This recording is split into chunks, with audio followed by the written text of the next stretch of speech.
وَلَقَدْ مَنَنَّا عَلَى مُوسَى وَهَارُونَ وَنَجَّيْنَاهُمَا وَقَوْمَهُمَا مِنَ الْكَرْبِ الْعَظِيمِ وَنَصَرْنَاهُمْ فَكَانُوا هُمُ الْغَالِبِينَ وَآتَيْنَاهُمُ الْكِتَابَ الْمُسْتَبِينَ وَهَدَيْنَاهُمَ الصِّرَاطَ الْمُسْتَقِيمَ وَتَرَكْنَا عَلَيْهِمَا فِي الْآخِرِينَ سَلَامٌ عَلَى مُوسَى وَهَارُونَ إِنَّا كَذَلِكَ نَجْزِي الْمُحْسِنِينَ إِنَّهُمَا مِنْ عِبَادِنَا الْمُؤْمِنِينَ وَإِنَّ إِلْيَاسَ لَمِنَ الْمُرْسَلِينَ إِذْ قَالَ لِقَوْمِهِ أَلَا تَتَّقُونَ أَتَدْعُونَ بَعْلًا وَتَذَرُونَ أَحْسَنَ الْخَالِقِينَ اللَّهَ رَبَّكُمْ وَرَبَّ آبَائِكُمُ الْأَوَّلِينَ فَكَذَّبُوهُ فَإِنَّهُمْ لَمُحْضَرُونَ إِلَّا عِبَادَ اللَّهِ الْمُخْلَصِينَ وَتَرَكْنَا عَلَيْهِ فِي الْآخِرِينَ سَلَامٌ عَلَى إِلْيَاسِينَ إِنَّا كَذَلِكَ نَجْزِي الْمُحْسِنِينَ إِنَّهُ مِنْ عِبَادِنَا الْمُؤْمِنِينَ وَإِنَّ لُوطًا لَمِنَ الْمُرْسَلِينَ إِذْ نَجَّيْنَاهُ وَأَهْلَهُ أَجْمَعِينَ إِلَّا عَجُوزًا فِي الْغَابِرِينَ ثُمَّ دَمَّرْنَا الْآخَرِينَ وَإِنَّكُمْ لَتَمُرُّونَ عَلَيْهِمْ مُصْبِحِينَ وَبِاللَّيْلِ أَفَلَا تَعْقِلُونَ وَإِنَّ يُونُسَ لَمِنَ الْمُرْسَلِينَ إِذْ أَبَقَ إِلَى الْفُلْكِ الْمَشْحُونِ فَسَاهَمَ فَكَانَ مِنَ الْمُدْحَضِينَ فَالْتَقَمَهُ الْحُوتُ وَهُوَ مُلِيمٌ فَلَوْلَا أَنَّهُ كَانَ مِنَ الْمُسَبِّحِينَ لَلَبِثَ فِي بَطْنِهِ إِلَى يَوْمِ يُبْعَثُونَ فَنَبَذْنَاهُ بِالْعَرَاءِ وَهُوَ سَقِيمٌ وَأَنبَتْنَا عَلَيْهِ شَجَرَةً مِّن يَقْطِينٍ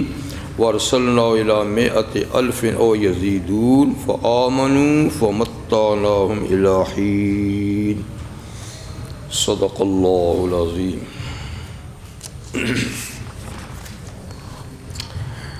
سورہ صافات کی آیت نمبر 117 سے 148 تک آیات آپ کے سامنے تلاوت کی جی 93 نہیں جی 114 جی 114 کیونکہ ابراہیم علیہ السلام کا قصہ ہو چکا تھا جی۔ تو یہ سورہ صافات کی آیتیں بھی تلاوت کی گئیں۔ تو سلسلہ انبیاء کرام میں سے نوح علیہ السلام اور حضرت ابراہیم علیہ السلام کا واقعہ ذکر کیا گیا۔ اب موسیٰ و ہارون علیہ السلام کا بڑا اختصار کے ساتھ ذکر کیا جا رہا ہے، حالانکہ پورے قرآن میں سب سے زیادہ موسیٰ علیہ السلام کا قصہ ہے۔ تو تقریباً 46 جگہ قرآن حکیم میں موسیٰ علیہ السلام کا ذکر ہے، اس لیے کہ آپ کی سیرت اور آپ کی مشکلات حضور صلی اللہ علیہ وسلم سے بہت ملتے جلتے ہیں، یعنی جیسے تکالیف ان کو برداشت کرنی پڑیں تو تقریباً نبی کریم صلی اللہ علیہ وسلم کے حالات ان کے حالات سے بہت ملتے جلتے ہیں۔ یہاں بہت مختصر سا ان کا ذکر ہے، اور اللہ تعالیٰ فرماتے ہیں کہ وَلَقَدْ مَنَنَّا عَلَى مُوسَى وَهَارُونَ، بالیقین ہم نے احسان کیا موسیٰ اور ہارون علیہ السلام پر۔ ہر نبی پہ اللہ تعالیٰ احسان ہی کرتا ہے جو اس کو مقام نبوت پہ فائز کرتا ہے، اور اللہ تعالیٰ کے سارے دنیا پہ احسان ہی ہوتے ہیں، لیکن کم کبھی ایسا ذکر کیا ہے کہ فلانے پہ میں نے احسان کیا ذکر کرتے۔ تو انبیاء کرام میں صرف موسیٰ ہارون علیہ السلام کا یہاں ذکر ہے کہ ہم نے ان پہ احسان کیا، اور اس امت پہ اللہ نے احسان کیا حضور کو بھیج کر، بس یہ دو جگہ اللہ نے احسان جتایا ہے۔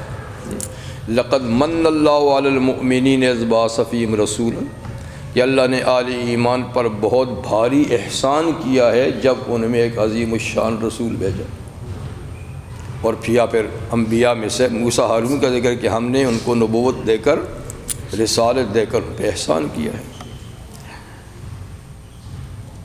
وَنَجَّيْنَاهُمَا وَقَوْمَهُمَا مِنَ الْكَرْبِ الْعَظِيمِ، ایک احسان تو یہ ہوا کہ ان کو نبوت اور رسالت کا مقام عالی نصیب فرمایا، اور دوسرا یہ ہوا کہ ہم نے ان دونوں بھائیوں کو اور ان دونوں کی قوم یعنی بنی اسرائیل کو بچا لیا من الکرب العظیم، اس بڑی مصیبت سے جس مصیبت میں فرعونی پھنسائے گئے ان سے ان کو نجات دے دی، ان کو ہم نے پار کر دیا۔ تو یہ احسان ہوا۔ تو احسان دو طرح کے ہوتے ہیں، ایک کچھ دے کر، ایک کسی چیز سے بچا کر۔ تو مصیبتوں سے بچانا بھی احسان ہے، دکھ تکالیف سے بچانا بھی احسان ہے، اور کچھ انعام کرنا بھی احسان ہے۔ تو دو طرح کے احسان ہوئے۔ وَنَصَرْنَاهُمْ، اور ہم نے ان دونوں کی مدد کی، فَكَانُوا هُمُ الْغَالِبِينَ، ان کی اور ان کی قوم کی مدد کی تو یہی آخر میں غالب رہے، یعنی آخر میں غالب ہے، کیونکہ پہلے تو یہ مغلوب رہے تھے نا، جب تک فرعون کے زیر اثر تھے، زیر اقتدار تھے تو مجبور تھے، مقہور تھے، لیکن آخر نتیجہ یہی نکلا کہ پھر یہ غالب رہے اور دشمن مغلوب ہوئے۔ تو ہمیشہ ایسا ہوتا رہا ہے کہ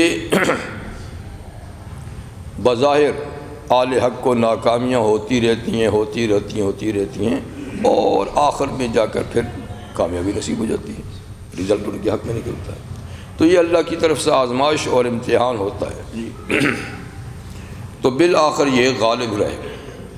وَآتَيْنَاهُمُ الْكِتَابَ الْمُسْتَبِينَ، اور مزید احسان یہ کہ ہم ان دونوں بھائیوں کو کتاب دی المستبین، وضاحت کرنے والی، بیان کرنے والی۔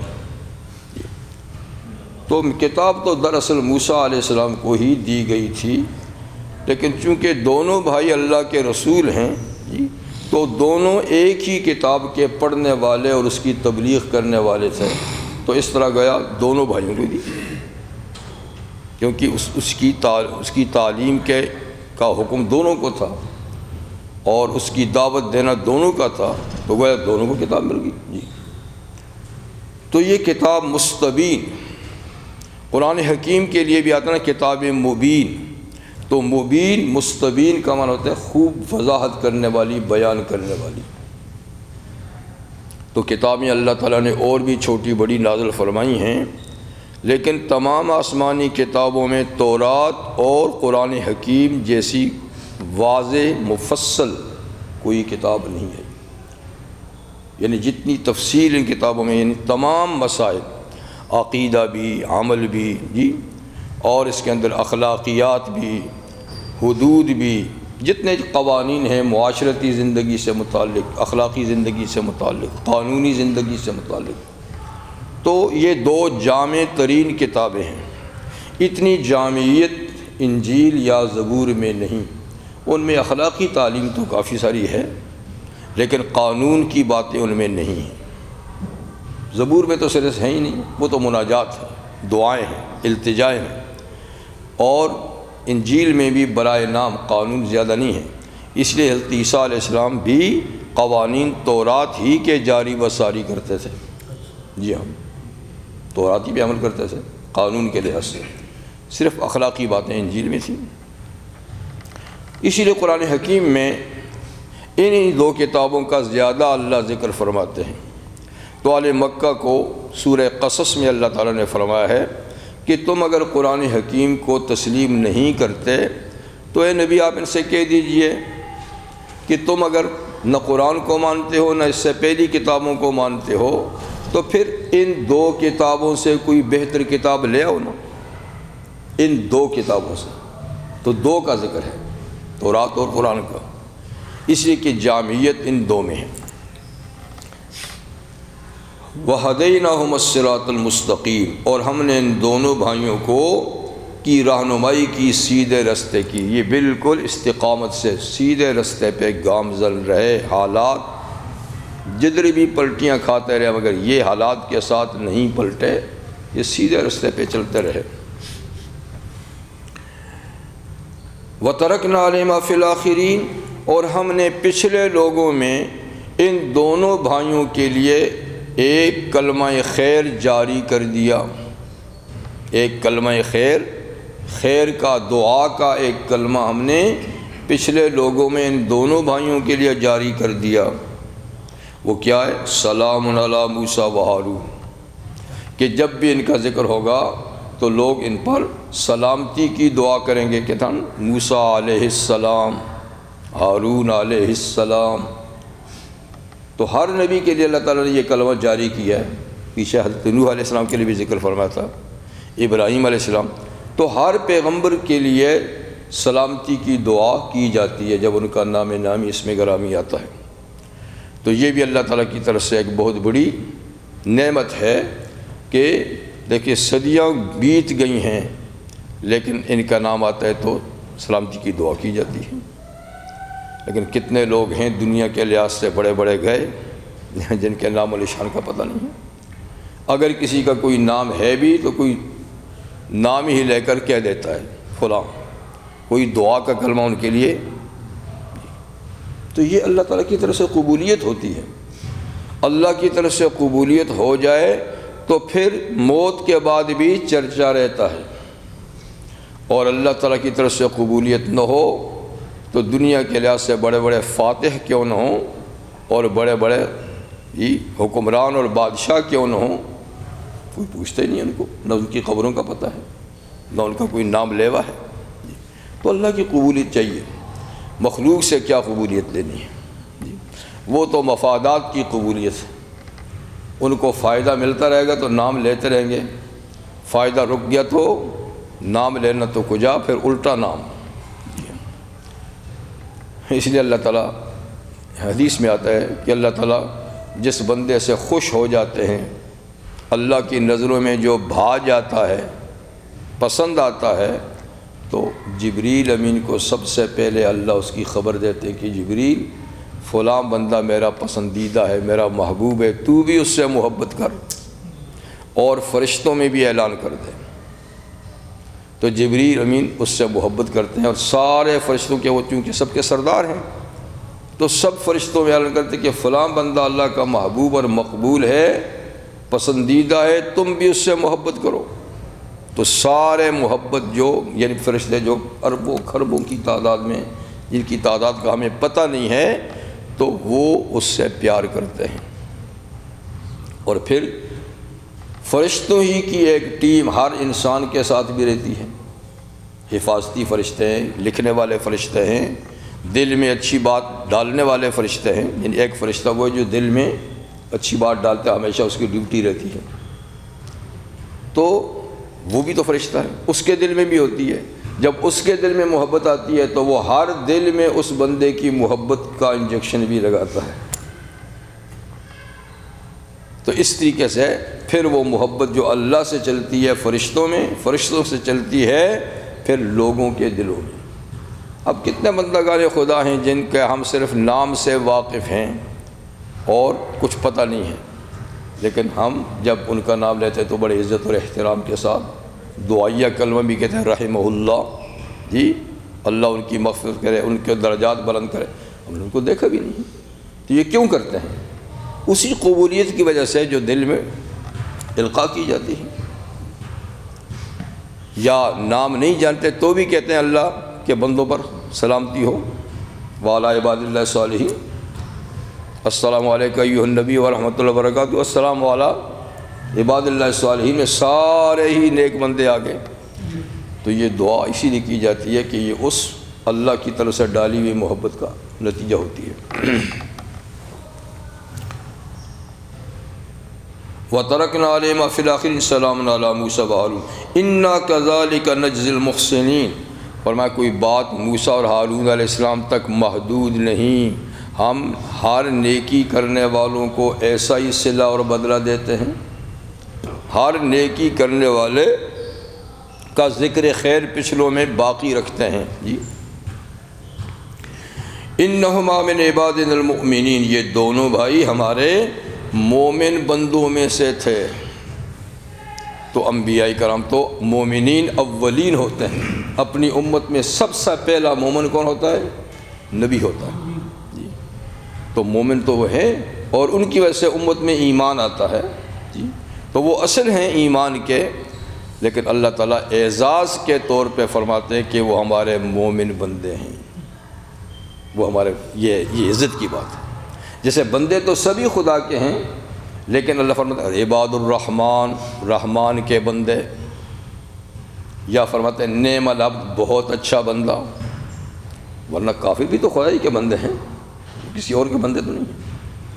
لیکن کہنا یہ ایک عزت اور تکریم کی بات ہے، تو مومن اور بھی ہیں، لیکن اللہ جس کو مومن کہہ دے یہ عزت و تکریم کی بات ہے۔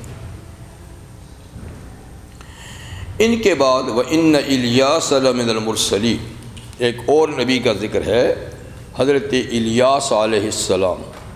ان کا ذکر قرآن حکیم میں صرف 2 ہی جگہ ہے، ایک سورہ انعام میں جہاں 18 انبیاء کرام کی اللہ نے صرف نام گنے ہیں، ان میں ان کا نام ہے، کوئی اور ذکر نہیں ہے، صرف نام ہے، اور یہاں نام کے ساتھ تھوڑا سا ان کا ذکر بھی ہے بس، یعنی انہوں نے کس طرح دعوت توحید دی، کن لوگوں کے پاس گئے، کیا ہوا، تو مختصر ہے۔ تو الیاس علیہ السلام یہ بھی انبیاء بنی اسرائیل میں سے ہیں، کہتے ہیں کہ ہارون علیہ السلام کی اولاد میں سے تھے، اور الیسع علیہ السلام کے بعد کا ان کا زمانہ ہے، اور یہ جارڈن کے مشرقی علاقے جلعاد میں پیدا ہوئے، جلعاد ایک جگہ ہے وہاں پیدا ہوئے، اور ان کی دعوت کا مقام تھا بالابک۔ بالابک سیریا کا مشہور شہر، اب بھی شہر ہے بالابک، تو کسی زمانے میں وہ کافی بڑا شہر تھا، بلکہ وہاں مستقل ایک آدمی بادشاہ تھا اس شہر کا، علاقے کا، اب تو صرف سٹی ہے، مگر اس زمانے میں وہ ایک مرکز تھا، بادشاہ تھا۔ تو وہ لوگ تھے بت پرست جی۔ تو بالابک کا جو بادشاہ تھا اخیاب، جیسے تورات میں اس کا نام ہے اخیاب، اور بیوی کا نام تھا عزابل۔ تو بیوی کے زیر اثر تھا، بیوی بت پرست تھی، تو اس کی وجہ سے شوہر بھی بت پرست ہو گیا اور ساری قوم بت پرست ہو گئی۔ تو بال ان کا معبود تھا جس کی پرستش کرتے تھے، بت بال۔ بال کا معنی سردار بھی ہوتا ہے، بال شوہر کو بھی کہتے ہیں، جیسے کہ حضرت سارہ نے کہا کہ ان بالی ھذا لشیخ کبیر، کہ میرا یہ شوہر بہت بوڑھا ہے، بیٹا کیسے ہوگا۔ تو بال سردار کو بھی کہتے ہیں، شوہر کو بھی کہتے ہیں۔ یہاں پر بال جو ہے یہ عورت کا نام ہے، یہ کوئی مذہبی تھی، جو بھی تھی، باہر ایک ایسی عورت تھی کہ جو لوگوں کے ساتھ بہت بھلائی کرتی تھی، بہت خیر اچھے کام کرتی تھی، اب پتہ نہیں ایماندار تھی یا نہیں تھی، لیکن بہرحال وہ لوگوں کی خیر خواہی بھلائی کرتی تھی۔ جب وہ مر گئی تو لوگوں نے اس کا مجسمہ بنا کر اس کو پوجنا شروع کر دیا، اور اسی کے نام سے یہ شہر بھی ہو گیا بالا بک۔ تو بک گویا سردار تھا اور بال بت، دونوں کو ملا کر نام بنا دیا۔ تو الیاس علیہ السلام کا مرکز دعوت بالا بک تھا، ان کو بھیجا گیا کہ وہاں جا کر ان کو اللہ کی توحید کی دعوت دیں۔ تو الیاس بھی البتہ رسولوں میں سے ایک رسول ہیں۔ اذ قال لقومہ، جب اس نے اپنی قوم سے کہا، اپنی قوم یعنی وہ قوم جس کے لیے ان کو نبی بنا کر بھیجا گیا تھا، الا تتقون، تم شرک کرتے ہو، ڈرتے نہیں، تم اللہ کے سوا ان کی پوجا کرتے ہو اس بت کی، تو تمہیں خوف نہیں آتا خدا کا، خدا سے ڈرتے نہیں ہو۔ اتدعون بالا وتذرون احسن الخالقین، کیا تم اپنی حاجتوں میں بال کو پکارتے ہو، بال کو پکارتے ہو اپنی حاجتیں مانگنے میں، مصیبتیں ٹلانے میں، اس کو پکارتے ہو۔ وتذرون احسن الخالقین، اور تم سب سے اچھے پیدا کرنے والے خالق کو چھوڑ دیتے ہو، اس کا ذکر ہی نہیں ہے، اس کا نام ہی نہیں ہے، اس کی کوئی عبادت ہی نہیں ہے، اس کی جگہ بال کو پکارتے ہو، جو کہ تمہارے ہاتھوں کی بنی ہوئی ایک مورتی ہے، بت ہے۔ تو بت پرستی ایسی ہی ہوئی، دراصل کوئی تراشا ہوا بت ہی نہیں ہوتا تھا، اس کے پیچھے کوئی ہستی ہوتی تھی، اس کے پیچھے ہستی ہوتی ہے، اور اس کی ہستی کی تصویر یا مصور یا اس کی جو بھی ہے وہ بنائی جاتی ہے، تو اصل پوجا اس کی جاتی ہے۔ یہ اس کا لیے ایک نشان ہوتا ہے۔ پھر ان کا یہ عقیدہ ہوتا تھا کہ اس کی روح ادھر منتقل ہو جاتی ہے، اس کا رابطہ اس کے ساتھ ہو جاتا ہے۔ جب ہم یعنی اس کی مورتی بناتے ہیں تو اس کی روح کا کنیکشن اس کے ساتھ ہوتا ہے، تو اس لیے عبادت اس کی ہوتی ہے۔ تو بت پرستی ہمیشہ ایسی ہوئی، جیسے کہ حضرت نوح علیہ السلام سے پہلے جب بت پرستی شروع ہوئی تو 5 بزرگ ہی تو تھے، ود، سوا، یغوث، یعوق اور نصر۔ یہ وقت کے بڑے پائے کے ولی تھے، بزرگ تھے۔ جب وہ دنیا سے چلے گئے تو ان کی مورتیاں بنائی گئیں، پھر ان کو سجدے شروع کر دیے گئے۔ تو ایسا ہی ہوتا ہے کہ اب عربوں کے ہاں لات، منات، عزا یہ انسان ہی تو تھے۔ لات بھی کوئی اچھا آدمی تھا، عقیدہ کچھ بھی تھا، لیکن عمل ایسا کرتا تھا کہ حاجیوں کو ستو گھول گھول کے پلاتا تھا جی۔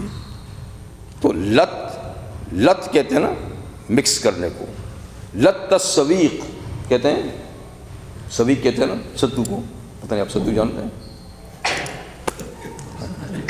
ہاں جی، ہاں جی، یہ جو کے ہوتے ہیں، مکی کے ہوتے ہیں، گندم کے ہوتے ہیں، یعنی ہر اناج کو پہلے آپ روسٹ کریں، اس کو پھر پیس کر آٹا بنا دیں، وہ ستو ہوتا ہے۔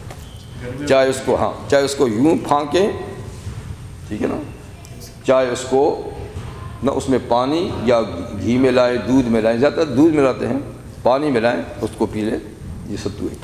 عربوں میں تو یہ کیونکہ یہ ساتھ لے کر سفر میں جاتے تھے، خراب ہونے والی چیز نہیں ہوتی تھی نا جی، تو یہ ستو پلاتا تھا۔ پھر جب مر گیا تو لوگوں نے اس کی خدمات کی جگہ میں اس کا بت بنا لیا، اس کو پینا گیا۔ اسی طرح منات کا ہے، اسی طرح عزا ہے جی۔ تو ایسی اصاف نائلہ بھی 2 آدمی تھے، نائلہ عورت تھی، اصاف مرد تھا۔ یہ بیت اللہ کے طواف کرتے کرتے بیت اللہ کے اندر گھس گئے،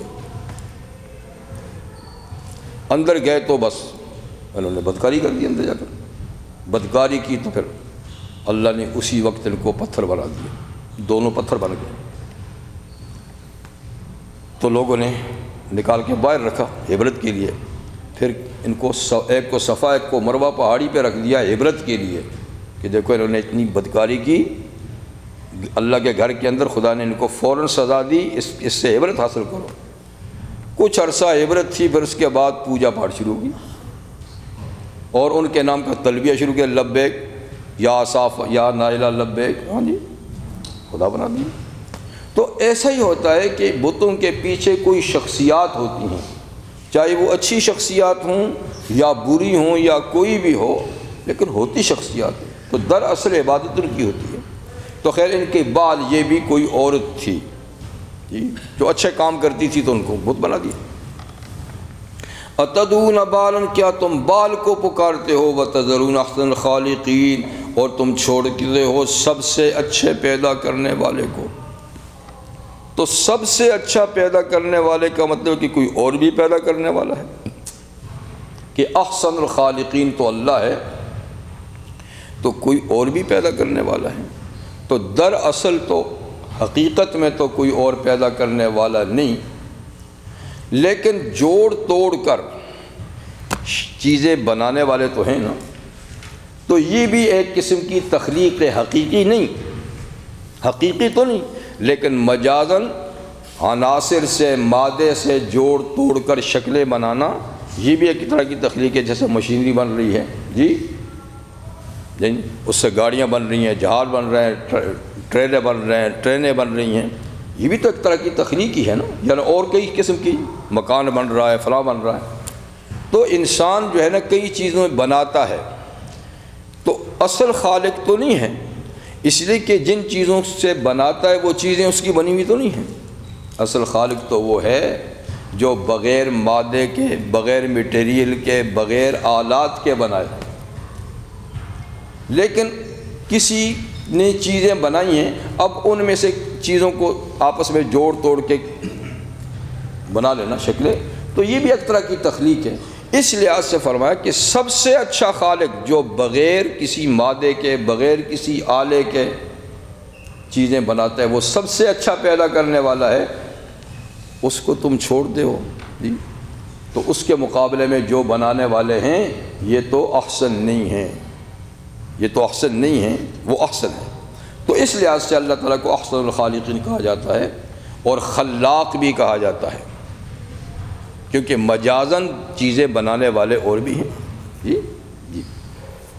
فتبارک اللہ احسن الخالقین بھی ہے، فتبارک اللہ احسن الخالقین، یہ احسن الخالقین۔ وہ کون ہے احسن الخالقین جس کو تم چھوڑ رہے ہو؟ اللہ، وہ اللہ ہے، ربکم، اور وہ تمہارا رب ہے، صرف تمہارا رب نہیں، ورب آبائکم الاولین، تمہارے پہلے باپ دادوں کا رب بھی وہی ہے جی۔ تو رب کے معنی میں تین باتیں ہیں۔ رب اس کو کہتے ہیں، ویسے اس کا معنی تو تربیت ہے نا، پالنا، جس کو ہم کہتے ہیں پالنا، بڑھانا، گرو کرنا جی۔ تو رب کہتے ہیں کہ پہلے کوئی چیز ہوگی تو گرو ہوگی نا، تو اس کے رب کے معنی میں یہ ہے کہ پہلے وہ پیدا بھی کرے، بنائے، بنانے کے بعد پھر جس حد تک اس کو لے جانا ہے آہستہ آہستہ آہستہ آہستہ اس حد تک لے جائے، تو رب کا معنی یہ، ٹھیک ہے نا۔ یہ نہیں کہ صرف بنا دیا، صرف بنا دیا وہ تو تخلیق ہے، تو رب کا معنی بنایا بھی، بنانے کے بعد پھر جس حد تک اس کو لے جانا ہے اس حد تک آہستہ آہستہ آہستہ آہستہ آہستہ وہاں پہنچانا، تو یہ ہے رب کے معنی۔ تو اللہ تمہارا بھی رب ہے کہ تم کو پہلے پیدا کیا، پھر جتنا تم کو بڑھانا تھا اس حد تک آہستہ آہستہ آہستہ بڑھا دیا۔ اب 6 فٹ کا بنا تو 6 تک، کسی کو 7 کا بنایا، کسی کو 5 کا بنایا جی، یا جتنی اس کی عمر اللہ نے رکھی ہے۔ اور اگر پھر وہ، تیسری بات، اگر پھر وہ اس کے حقوق ربوبیت کو جانے گا، مانے گا، آخر میں اس کو بخش بھی دے، تو کہتے ہیں هو الخالق ابتداء جی، اور والمربی انتہاء، اور پھر والغافر، آخر میں بخش بھی دیں اگر حقوق ربوبیت اس نے پہچانے ہیں، کی ادا کیے تو۔ اس لیے قرآن حکیم میں اللہ جو ذاتی نام ہے اس کا تذکرہ بنسبت رب کے کم ہے، اس لیے کہ رب کے صفت میں دلیل موجود ہے کہ کیوں اس کی عبادت کرو، اس لیے کہ شروع میں بنایا اس نے ہے، پھر آگے تمہیں ترقی اس نے دی ہے جی، تو پھر اور کون ہے جس کی تم یہ نہیں کرو گے؟ تو تمہارا اور تم رب، تمہارے پہلے باپ دادوں کا رب بھی وہ ہے۔ یہ انہوں نے دعوت دی تو کیا ہوا؟ فَكَذَّبُوهُ، بالا بک والوں نے ان کی تکذیب کی کہ نہیں، آپ کی دعوت قبول نہیں کرتے۔ فَإِنَّهُمْ لَمُحْضَرُونَ، اللہ فرماتے ہیں اچھا انہوں نے رد کیا، ان کی دعوت کو تکذیب کی، تو آخر یہ لوگ اللہ کی عدالت میں پکڑ کے لائے جائیں گے۔ دنیا میں کیا ہوا، کیا سزا ہوئی، اس کا ذکر قرآن میں نہیں ہے کہ الیاس علیہ السلام کی دعوت کے انکار کرنے والوں کو دنیا میں کیا سزا ملی، اس کا کوئی ذکر نہیں۔ آخرت کی سزا کا ذکر ہے کہ انہم لمحضرون، آخرت میں یہ اللہ کی عدالت میں پکڑ کے حاضر کیے جائیں گے، اللہ وہاں سے سوال کرے گا، پوچھے گا۔ الیاس علیہ السلام کے بارے میں ایک روایت ہے جو قابل قبول نہیں کہ وہ اب بھی زندہ ہیں،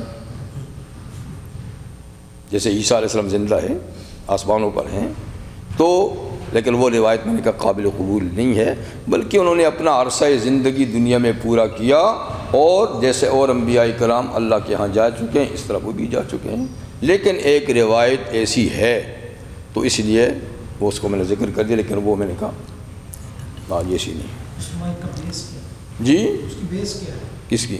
اس بات جیسے مطلب کہ وہ اس کا یہی کہتے ہیں کہ جب کیونکہ یہ لوگ سخت مخالف تھے نا، اور پھر اس عورت کا تو ہولڈ تھا اپنے شوہر پر، اور وہی اصل میں اس کی چاہنے والی بت کی وہ تھی، تو عورتوں کا تو مزاج پھر ایسے ہی ہے کہ وہ پھر اپنے مخالف کو برداشت نہیں کرتی، مرد پھر کچھ حوصلہ رکھتا ہے، اور اس نے کہا اس کو اب بالکل چھوڑنا نہیں ہے، اس کو یہ میرے بت کی توہین نہیں کرتا ہے، اس کی عبادت سے روکتا ہے، اس کو نہیں چھوڑنا۔ اور وہ چونکہ اس کا عاشق زار تھا یا جو بھی آپ کہیں، تو اس نے کہہ دیا اچھا ٹھیک ہے پکڑو ان کو، تو یہ روپوش ہو گئے، وہاں سے چلے گئے۔ تو وہی جو روایت ہے کہ اسی میں پھر کوئی گھوڑا تھا، اس پہ آتشی گھوڑا، یہ گھوڑے ہمارے والے نہیں، آتشی گھوڑا اس پہ بیٹھے اور پرواز کر گئے۔ لیکن میں نے کہا وہ روایت ایسی ہے قابل قبول نہیں۔ اس کے مقابلے حضرت حضر کی حیات کی وہ زیادہ تھوڑی سی مضبوط ہے، لیکن اس کے بھی قائل سب علماء نہیں ہیں، اہل علم محدثین اس کے قائل نہیں ہیں، صوفیاء کرام البتہ اس کے قائل ہیں۔ وہ بھی اس لحاظ سے قائل ہیں کہ وہ اپنے اسی جسم کے ساتھ موجود نہیں جس سے پیدا ہوئے تھے، اس جسم کے ساتھ تو اپنی عمر پوری کر کے یعنی وہ چلے گئے ہیں، لیکن اللہ نے ایک اور مثالی جسم میں ان کی روح کو منتقل کر دیا ہے، اور اللہ تعالیٰ ان سے کوئی اور کام لے رہے ہیں۔ وہ بھی کہتے ہیں کہ وہ اس طرح کی حیات ہے، پہلا جسم نہیں ایک اور جسم ہے۔ اللہ علم بالصواب۔ اس پر کوئی عقیدہ کی بات نہیں ہے، کوئی عمل کی بات نہیں ہے، بہتر اللہ بہتر جانتا ہے۔ ان حضرات کا قول یہ کہ ہم سے ان کی ملاقات ہوتی ہے، محدثین کہتے ہیں کہ نہیں، اللہ فرماتے ہیں کہ ہم نے آپ سے پہلے کسی آدمی کو ہمیشہ کی زندگی نہیں دی، قرآن مجید میں ہے کہ آپ سے پہلے وما جعلنا لبشر من قبلک الخلد، آپ سے پہلے کسی انسان کو ہم نے ہمیشہ کی زندگی نہیں دی۔ تو یہ چونکہ حضور سے پہلے کا واقعہ ہے لہذا وہ زندہ نہیں ہے۔ اور دوسری وہ حضور صلی اللہ علیہ وسلم کی اس حدیث کو پیش کرتے ہیں، اور تیسری اس بات کو پیش کرتے ہیں کہ اگر وہ زندہ ہوتے تو کم سے کم حضور سے تو ان کی ملاقات ہوتی۔ اگر زندہ ہوتے تو حضور کے ساتھ تو ان کی ملاقات ہونی چاہیے، لیکن حضور نے کبھی ذکر نہیں کیا کہ حضرت مجھ سے ملے ہیں، ٹھیک ہے۔ تو پھر یہ کہ حضور صلی اللہ علیہ وسلم نے ایک دفعہ ارشاد فرمایا تھا کہ آج کے بعد 100 سال گزرنے پہ اس وقت روئے زمین پر جتنے ہیں کوئی نہیں ہوگا، ٹھیک ہے۔ تو اگر اس زمانے میں اس روئے زمین پہ حضرت حضر ہوتے تو بھی اس سے 1 صدی کے بعد وہ نہیں رہ سکتے، کیونکہ حضور نے کہا تھا کوئی روئے زمین پہ ہوا تو وہ نہیں رہے گا، ٹھیک ہے۔ تو پھر یہ حضرات یہ جواب دیتے ہیں کہ وہ تو زمین پہ ہوتے نہیں، وہ تو پانی میں ہوتے ہیں، وہ تو سمندر پہ ہوتے ہیں۔ پانی بھی زمین پہ ہی ہے جی پانی بھی تو زمین پہ ہی۔ پانی کو پانی کہتے ہیں نا، اس کو زمین نہیں کہتے، زمین تو اس کو کہتے ہیں۔ چلیے اب حال کوئی اس پہ میں نے کہا وہ اس چیز کا دار و مدار نہیں ہے، جی اللہ بہتر جانتے ہیں۔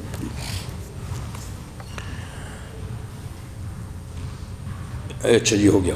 تو فکذبوہ، ان لوگوں نے حضرت الیاس علیہ السلام کی تکذیب کی، فإنہم لمحضرون، تو وہ قیامت کے دن اللہ کے سامنے مجرم کی حیثیت سے پکڑ کے لائے جائیں گے۔ الا عباد اللہ المخلصین، سب مجرم کی حیثیت سے لائے جائیں گے مگر اللہ کے مخلص بندے وہ مجرم کی حیثیت سے نہیں لائے جائیں گے۔ اللہ کی عدالت پیش تو وہ ہوں گے، پیش تو وہ بھی ہوں گے لیکن مجرم کی حیثیت سے نہیں۔ وَتَرَكْنَا عَلَيْهِ فِي الْآخِرِينَ، اور ہم نے الیاس علیہ السلام پر چھوڑ دیا ہے پچھلے لوگوں میں وہی کلمہ سلامتی کا کہ لوگ کہیں گے سلام علی الیاسین، سلام ہو الیاسین علیہ السلام پر۔ تو الیاس اور الیاسین دونوں ایک ہی نام ہے۔ اچھا یہ نہیں آپ کہیں کہ الیاسین کوئی اور ہیں، الیاس اور الیاسین دونوں طرح یہ لفظ پڑھا جاتا ہے، اس لیے دونوں طرح یہاں ذکر کر دیا۔ یہ ایسا ہے جیسے طور سینا اور طور سینین، کوئی طور کو سینا بھی کہتے ہیں سینین بھی کہتے ہیں، ٹھیک ہے نا۔ تو قرآن میں طور سینا بھی ہے، طور سینین بھی ہے، اسی طرح الیاس بھی ہے، الیاسین بھی ہے، تو یہ ایک ہی نام ہے، دونوں طرح پڑھا جاتا ہے۔ اِنَّا كَذَلِكَ نَجْزِي الْمُحْسِنِينَ، ہم ایسا ہی بدلہ دیتے نیکی کرنے والوں کو، اور یہ ہمارے مومن بندوں سے تھے۔ اس کے بعد پھر ان لوط لمن المرسلین، تو لوط علیہ السلام کا ذکر کافی جگہ قرآن حکیم میں اجمال اور تفصیل دونوں کے ساتھ ہے، تو یہاں بھی تفصیل تو نہیں لیکن اجمال کے ساتھ ہے، یعنی مختصر سا۔ تو یہ سارے ذکر حضور صلی اللہ علیہ وسلم کے لیے اور امت کی تسلی کے لیے کیے جا رہے ہیں کہ دیکھو ان پر بھی مشکل حالات آئے، وہ استقامت کے ساتھ رہے تو آپ پر بھی مشکل حالات آئیں گے، آپ استقامت سے کام کرتے رہیں۔ بے شک لوط بھی رسولوں میں سے ہیں، یہ حضرت ابراہیم علیہ السلام کے بھتیجے تھے جی، اور عراق سے یعنی ہجرت میں آپ کے ساتھ تھے، لیکن جب اردن میں پہنچے تو شرقی اردن میں ایک قوم آباد تھی جس کو آپ قوم لوط کہتے ہیں۔ ان کی اصل میں قوم نہیں ہے، برادری نہیں ہے، کیونکہ یہ تو عراق کے ہیں، وہ تو یہاں کے اردن کے تھے، تو یہ برادری والی قوم نہیں۔ کبھی قوم اس کو بھی کہتے ہیں کہ جن کی طرف نبی کو بھیجا جاتا ہے، یعنی امت، تو کبھی امت کو بھی قوم کہتے ہیں، یہ ان کی امت قوم نہیں۔ اور کبھی قوم اس لحاظ سے کہتے ہیں کہ وہ نبی ہوتا ہی ان میں سے ہے، جیسے بنی اسرائیل میں جو انبیاء ہو تو وہ ان کی قومی نبی ہے۔ تو بہر انہوں نے اپنی قوم سے کہا، قوم کا مطلب ہے کہ جو ان کی امت تھی جن کی طرف ان کو بھیجا گیا تھا، تو ان کو یعنی جنہوں نے دعوت دی، اور پھر یہ کہ دعوت قبول نہیں ہوئی، صرف ان کی 2 بیٹیاں ہی ان پہ ایمان لائیں، بیوی تک بھی ایمان نہیں لائی جی، اور سارا عرصہ اسی طرح گزر گیا۔ بالآخر اللہ تعالیٰ نے جو ان کو سزا دی، جیسے آپ نے کو تفصیلات معلوم ہیں، ان کی بستیاں الٹی گئیں، پتھروں کی بارش برسائی گئی۔ لیکن اذ نجینا واہلہ اجمعین، جب ہم نے بچا لیا لوط کو اور اس کے گھر والوں، یعنی سب کو کیا تھے، 2 بیٹی تھیں، اس لیے کہ بیوی کا ذکر کرتے ہیں الا عجوزا فی الغابرین، مگر جو وہ بوڑھی عورت یعنی ان کی بیوی، تو بیوی کو بوڑھی اس لیے کہا یا تو ہوگی بوڑھی جی، یا بوڑھی کا مطلب یہ ہے کہ وہ عمر کے لحاظ سے تو بوڑھی نہیں تھی، لیکن مرتبے کے لحاظ سے بوڑھی تھی، کیونکہ مرتبے کے لحاظ سے نبی امت کا باپ ہوتا ہے، تو بیوی امت کی ماں ہوتی ہے جی، تو اس لحاظ سے اس کو بوڑھی کہی کہ وہ سارے لوگوں کی یعنی ماں تھی۔ تو یا یہ کہ ہو سکتے کہ اس کی عمر ہی زیادہ ہو۔ تو فی الغابرین، وہ پیچھے رہنے والوں میں تھی، وہ عذاب کا شکار ہوئی، پیچھے رہی، وہ ساتھ نہیں گئی۔ بعض کہتے ہیں کہ ساتھ گئی ہی نہیں، بعض کہتے ہیں کہ تھوڑا سا گئی، اور حکم یہ تھا کہ آگے جاؤ تو پیچھے مڑ کے نہیں دیکھنا۔ تو اس نے پیچھے مڑ کے دیکھا کہ قوم کے ساتھ کیا ہو رہا ہے۔ جب پیچھے مڑ کے دیکھا تو اوپر سے ایک پتھر آیا، اس کو ٹھکانے لگا دیا، کیوں پیچھے مڑ کے دیکھا، یعنی قوم کا صدمہ تھا اس کو۔ بعض کہتے ہیں کہ اس کو پتھر بنا دیا گیا، پتھر بنا دیا گیا، جو بھی ہوا بہرحال وہ عذاب کا شکار ہوئی، ان کے ساتھ نہیں گئی۔ ثم دمرنا الآخرین، پھر ہلاک کر دیا ہم نے پچھلوں کو، یعنی ان کی جو امت تھی، تو 4 بڑے بڑے ان کے شہر تھے، کوئی 4 لاکھ سے 12 لاکھ تک ان کی آبادی تھی، سب کو الٹا کر دیا اللہ تعالیٰ نے۔ وَإِنَّكُمْ لَتَمُرُّونَ عَلَيْهِم مُصْبِحِينَ، اللہ مکہ والوں سے کہتے ہیں کہ تم گزرتے ہو ان کی بستیوں پر صبح کے وقت بھی، وباللیل، شام کے وقت بھی، یعنی جب تم شام جاتے ہو تجارتی سفر کے لیے یا مصر جاتے ہو تجارتی سفر کے لیے، تو رستہ تمہارا یہی ہے، یہ تمہارے رستے میں آتی ہیں، تمہارا صبح گزر ہوتا ہے یا شام کو تم ان بستیوں کو دیکھتے ہو برباد شدہ۔ افلا تعقلون، کیا تمہیں عقل نہیں ہے؟ ان کو دیکھ کے تمہیں عقل نہیں ہوتی کہ وہ کس عمل سے کس انجام کو پہنچے؟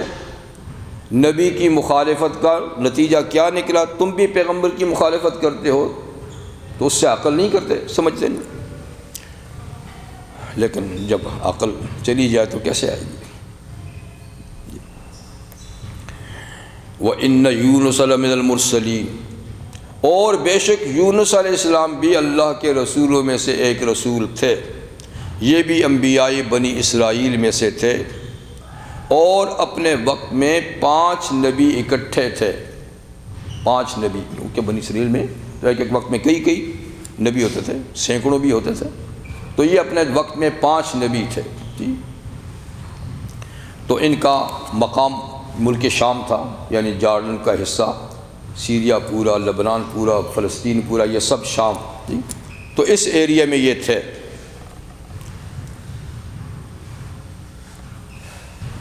ان کو عراق بھیجا گیا. جیسے لوط علیہ السلام عراق کے تھے تو جارڈن میں نبی بنا کے بھیجا، تو وہ بھی ان کی قوم کے نہیں تھے، یہ بھی ان کی قوم کے نہیں تھے.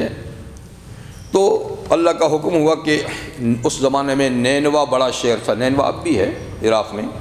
تو نینوا بڑا شہر تھا، اس میں کافی لوگ تھے، 1 لاکھ سے زیادہ تعداد میں. وہ کفر و شرک کرتے تھے. تو اللہ کا حکم آیا کہ تم 5 میں سے کوئی ایک وہاں جاؤ. تو اب انہوں نے مشورہ کیا کہ کس کو وہاں بھیجیں. تو یونس علیہ السلام پرتے ہوا کہ ان کو وہاں بھیجتے. تو ان کو وہاں پر بھیجا گیا نینوا. تو انہوں نے جا کر وہاں پر دعوت کا کام شروع کیا، لیکن عرصہ گزر گیا، کسی نے ان کی بات نہیں مانی. مخالفت ہی مخالفت. تو ہر قوم کے لیے پچھلی امتوں میں سے اللہ تعالیٰ کے ہاں دعوت کے قبول کرنے نہ کرنے کا ایک وقت مقرر ہوتا تھا کہ اس وقت تک اگر یہ دعوت قبول نہ کریں تو پھر ان کو ختم کر دیا جاتا تھا. تو ان کا بھی وقت پورا ہو گیا اور کوئی وہ ٹس سے مس نہیں ہوئے. تو اللہ تعالیٰ کی طرف سے آگے کہ ان کا وقت اب پورا ہے اور فلاں فلاں تاریخوں کو عذاب آئے گا. تو حضرت یونس نے کو سنا دیے کہ بھئی تم لوگ نہیں مانتے ہو، اب وقت پورا ہو چکا ہے اور تم پہ عذاب آنے والا ہے، فلاں فلاں تاریخوں میں آئے گا. ہوا یہ کہ وہ اللہ کا نیا حکم آنے سے پہلے ہی بستر باندھ کے روانہ ہو گئے کہ اب فلاں تاریخ کو تو عذاب آنا ہے، تو مجھے یہاں سے نکلنا چاہیے. ٹھیک ہے، کیونکہ اصول یہی ہے کہ اللہ نبی کو، ان کے اوپر ایمان لانے والوں کو اس وقت عذاب کی جگہ سے نکال لیتے ہیں یا ان کی حفاظت کا کوئی نہ کوئی ذریعہ بنا لیتے ہیں. تو ان کو انتظار کرنا تھا کہ میرے لیے کیا حکم ہے، یہاں سے چلا جاؤں یا یہیں اللہ میری حفاظت کا انتظام کریں گے. تو یہ انتظار نہیں کیا، بلکہ اللہ کے اسی پرانے اصول کے تحت خود ذہن سے اجتہاد کیا کہ نبی تو چونکہ وہاں سے جایا کرتے ہیں تو چلو میں بھی نکل جاؤں. بس اتنی سی فروغ گزاشت کہ باقاعدہ وہی نہیں آئی اب چلے جاؤ. تو پہلے جو طرز تھا، پہلے قانون تھا، اسی قانون کو سامنے رکھ کے یہ وہاں سے نکل گئے. اسی پر پھر ان پر عتاب ہوا اور پھر وہ جو آگے قصہ آ رہا ہے. تو خیر آپ وہاں سے چلے گئے تو شاہ عبدالعزیز رحمہ اللہ نے اس کی کچھ تفصیل لکھی ہے. وہ یہ کہ آپ نے وہاں یعنی شادی بھی کی تھی، بیوی بھی تھی، 2 بچے بھی تھے، ان کو بھی لے کر چلے گئے. تو وہاں سے جانا تھا، آپ نے دریا کو پار کرنا تھا، دریا سے پار جانا تھا. تو اس سے پہلے ایک ندیہ تھی، ندیہ کو عبور کرنا تھا. تو ندیہ پہ جب پہنچے تو پانی اس میں کافی تھا. تو انہوں نے بیوی کو، ایک بچے کو کندھے پہ بٹھایا، بیوی کو ہاتھ میں لیا، جی نہ بیوی کو پیچھے چھوڑ دیا، ایک بچے کو کندھے پہ لیا، اس کو پار کر کے واپس آتا ہوں اور جب واپس آؤں گا پھر دوسرے بچے کو کندھے پہ بٹھا کے بیوی کو ہاتھ میں پکڑ کے پار لے جاؤں گا. تو جب بچے کو پار لے کر جانے لگے تو درمیان میں پاؤں پھسلا، بچہ کندھے سے گرا، ندیہ میں چلا گیا. اسی وقت ان کو تنبہ ہو گیا کہ اوہو میں تو وہی آنے سے پہلے ہی نکل آیا ہوں. ٹھیک ہے، ورنہ یہ حادثہ نہ پیش آتا. خیر بہرحال واپس آئے تو دوسرے بچے کو پار کر لوں، پھر بیوی کو ہاتھ سے لے جاؤں گا کیونکہ مشکل تھا. تو جب واپس آئے تو دوسرا بچہ جو ہے اس کو یا بیوی کو اٹھانے لگے تو پار گئے تو بچے کو کوئی لے گیا، بھیڑیا. ٹھیک ہے نا. اب واپس بیوی کو ہاتھ کے لانے کے لیے کوئی گھوڑے سوار تیزی سے آیا اور جلدی سے انہوں نے گھوڑے پہ بٹھا کے وہ لگے بھاگ گئی کہ اکیلے رہ گئے. تو تنبو تو ہو گیا کہ ہو، لیکن اب نکل آئے تھے. خیر ندی سے پار ہوئے تو آگے دریا بہ رہا ہے، اس میں کشتی پار لے جاتی ہے. کشتی میں سوار ہوئے، کشتی بھری ہوئی تھی، لیکن ان کا چہرہ مرا دیکھ کے کہ بڑے نیک پارسا آدمی ہیں تو انہوں نے بٹھا لیا. تو وہ جب سنٹر میں گئی تو ڈولنے لگ گئی کشتی. تو وہ ملاح جو ہے نا کچھ تجربہ کار تھے، جانتے تھے کہ ہمارے جہاز میں یا کشتی میں کوئی آدمی اپنے مالک سے بھاگا ہوا جب آتا ہے نا تو یہ ڈولتی ہے. تو انہوں نے اعلان کر دیا کہ بھائی کشتی خطرے میں ہے، تم میں سے کوئی اگر اپنے مالک سے بھاگ کے آیا ہے تو وہ اپنی قربانی پیش کرے، وہ اپنے آپ کو پتہ ہے ہم اس کو دریا میں ڈالیں باقی تو بچ جائیں. کوئی نہیں اٹھا. ان کو تو تنبو ہو گیا تھا، یہ اٹھ کھڑے ہو کہ مالک سے بھاگا ہوا میں ہوں. انہوں نے کہا نہ جی آپ کا لوڈا نہیں چل رہا، آپ اتنے نیک پارسا، آپ کیسے ہو سکتے ہیں. انہوں نے پھر آنے کیا، پھر کوئی نہیں اٹھا تو پھر یہی اٹھے. انہوں نے کہا آپ کو ہم نہیں ڈال سکتے، آپ کیسے مالک سے بھاگے ہوئے ہو سکتے ہیں. ماشاءاللہ آپ کا چہرہ مورا دیکھیے. تیسری مرتبہ پھر انہوں نے کہا آپ قرآن اندازی لگاؤ، قرآ ڈالو بھائی جس کے نام پہ نکلا. قرآ ڈالا تو بھی انہیں کے نام پہ نکلا. وہ پھر ہچکچائی، یار اتنے نیک بندے کو کیسے ڈالیں. انہوں نے کہا تم ڈالتے ہو یا نہیں ڈالتے، اب میں خود ہی ڈالتا ہوں. تم نہ ڈالو، میں خود ہی چھلانگ لگاتا ہوں، یہ سارے تو بچیں گے مس کر. تو خیر انہوں نے فیصلہ کیا چھلانگ لگانے کا. اللہ نے بحر ظلمات سے ایک بڑی مچھلی کو حکم دیا کہ فوراً پہنچ جا، اور میرا بندہ آ رہا ہے چھلانگ لگا رہا ہے، منہ کھول لینا اور اس کو ہضم نہیں کرنا، اس کو ہضم نہیں کرنا، اپنے پیٹ میں سنبھال کے رکھنا ہے جب تک میں کہوں گا. جو ہی انہوں نے چھلانگ لگی تو آگے مچھلی منہ کھولی تھی اسی کے منہ میں چلی گئی اور مچھلی کے پیٹ میں وہ لے کر پھر وہ بحر ظلمات میں چلی گئی. بعض کہتے ہیں 3 دن، بعض کہتے ہیں ہفتہ، بعض کہتے ہیں 40 دن، اللہ بہتر جانتے ہیں کتنا عرصہ اس کے پیٹ میں آپ رہے. اور اس میں وَنَادَىٰ فِي الظُّلُمَاتِ اللَّا إِلَٰهَ إِلَّا أَنْتَ سُبْحَانَكَ إِنِّي كُنتُ مِنَ الظَّالِمِينَ.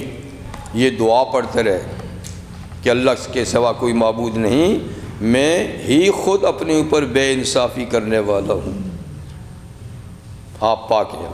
پھر اللہ فرماتے ہیں یہ آگے ذکر ہے کہ اذ ابق الى الفلک المشحون، جب وہ چلے ایک بھری ہوئی کشتی کی طرف جو پہلے سے ہی بھری ہوئی تھی جی، لیکن انہوں نے ان کو بٹھا دیا.